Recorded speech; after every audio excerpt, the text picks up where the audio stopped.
And welcome back to the Mike Pressler Show here on Cox Sports Television at Blackie's Bulldog Tavern in Smithfield, Rhode Island. Coach, glad to have you back on now as we look ahead to this week ahead and this week's upcoming game against Vermont. It's part of a doubleheader with the women. They'll be taking on Navy at 12 noon, and then your Bulldogs will be taking on the Vermont Catamounts starting at 3 p.m. in what is one of two games and a two-game homestand. They'll also be playing the following Saturday against Drexel, but we'll worry about that one later. Last year, 6 of your 9 losses were by 2 goals or less, 5 of them by 1 goal. This year already, 2 losses by combined 3 goals. What do you guys got to do to get past these tight games? I told the team the other day, and after the Fairfield game, and I told them again today, I've done this a long time, 29 years. I've been on both sides of this. I feel like for years, we won all those 1-goal games. There were times when we went through a streak of losing those 1-goal games. There's no secret to it. There's no great coaching advice to any of it. You can simulate these things in practice, and we do at times. You put the scoreboard up, we put the time up. We simulate a 1-goal situation and the plays we got to do, so forth and so on. But as I said to them, we just need to get one of these. Right. As soon as we get one, we'll get the next one. We'll get the next one and the next one. We just got to get that 1-goal battle, the up or down, the overtime thing. And once we get the first one, others will follow, I truly believe. Yep. Now looking specifically at Vermont, you're 1-1 all time since moving into Division I. 2010 you won at Bulldog Stadium 7-4, but last year you lost 7-5 on the road. Now overall last year Vermont finished at 6-9, 1-4 in America East. This year they're already 0-2. They lost to Colgate, who you guys lost to 10-8, and they've also lost to Harvard, where they got smacked pretty hard 11-4 last weekend. When you look back at last year's game though against Vermont, the 7-5 loss, you were up 4-3 at the half, but then were just held to 1 goal for the final 30 minutes. And that was largely in part to their goalkeeper, David Barton. He finished with 16 saves on that day. What did they really do to your attack, and how did they stifle you guys? I think Vermont certainly last year played, they're very tough at home. The old AstroTurf field. Yeah. You got to go to Burlington, Vermont, which is a tough road trip. But all those excuses aside, that was one of our worst performances collectively from top to bottom. We didn't coach well. We didn't play well. We didn't try hard enough, and one of our most disappointing losses that I've had in my career at Bryant today. So, we talk about those things. We talk about the past, and one of the things we addressed today on Monday was that performance and how that performance kind of set us back for a number of games. Vermont, very good team. Ryan Curtis is doing a great job up there. I actually coached Ryan Curtis's older brother, Clay Curtis, at Duke. Yep. Ryan Curtis's father was the great Mike Curtis, who was an all-pro linebacker for the Baltimore Colts, who our football fans remember. Ryan's a fiery competitor. He gets the most out of his guys. And this is a very, very dangerous 0-2 team we're going to play Saturday. Yeah. Now, with all that said, including the loss last year, is there a bit of a revenge factor for your team going into this game? I don't think it's revenge, just that we just still have that poor taste in our mouth from that performance. And then and the other part of it, too, is that we're 1-2. We're a couple plays from being 3-0. We're a couple plays from maybe being a top 20 team right now. But we just got to get back in track and put 4 quarters together. And a great chance, a great opportunity to do that would be against a team where last year we truly underachieved up in Burlington. And now you talked a little bit about Coach Ryan Curtis. He brings back 2 of his top performers from a season ago. Drew Philly was second-team All-America East, 30 goals, 12 assists last year. He already has a pair of goals and assists this year. And also a freshman last year, but this year a sophomore, Connor McNamara, also he made the All-Rookie team and has 2 goals already on this season. Do you have any special plans for handling those 2 talented guys? Well, there's actually when we missed is a young man by the name of Jeff Worley, number 7, senior attackman, 7 and 17, 17's Philly. Great 2-man game behind between those 2, Worley and Philly. 2 very potent offensive players, and they got a pretty good supporting cast around them. They play defense in a little different way than we do. They kind of go out and play you, they pressure you, they check you.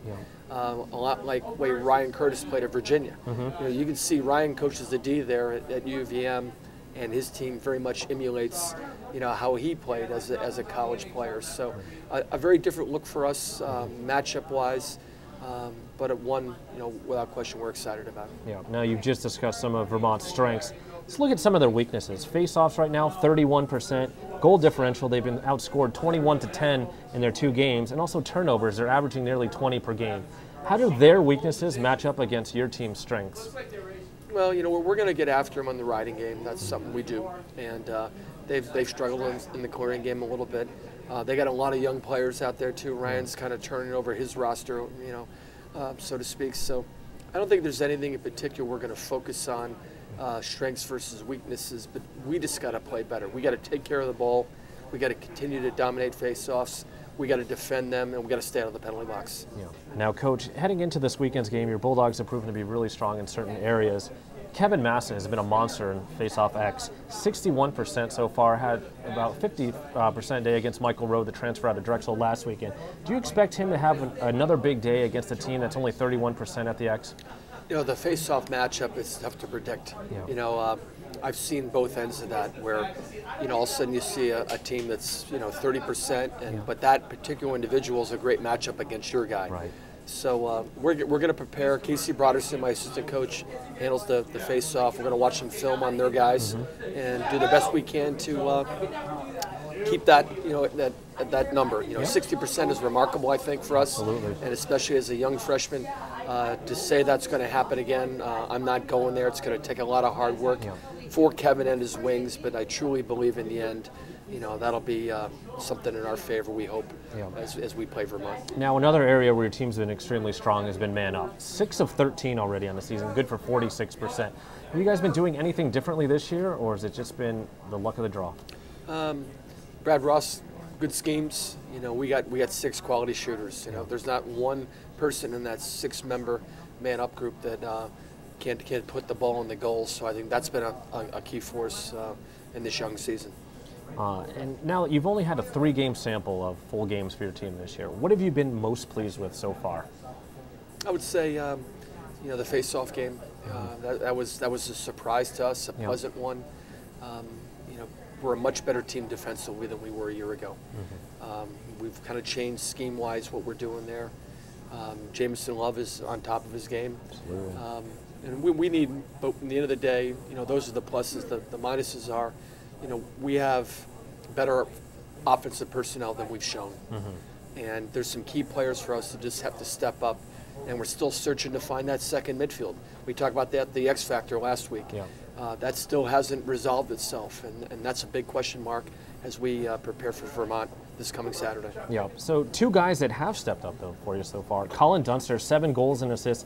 Cody Isdaner, the transfer, also 7 goals and 2 assists, and of course Peter McMahon, one of your captains, 2 goals and 7 assists. What can you say about their play thus far this season?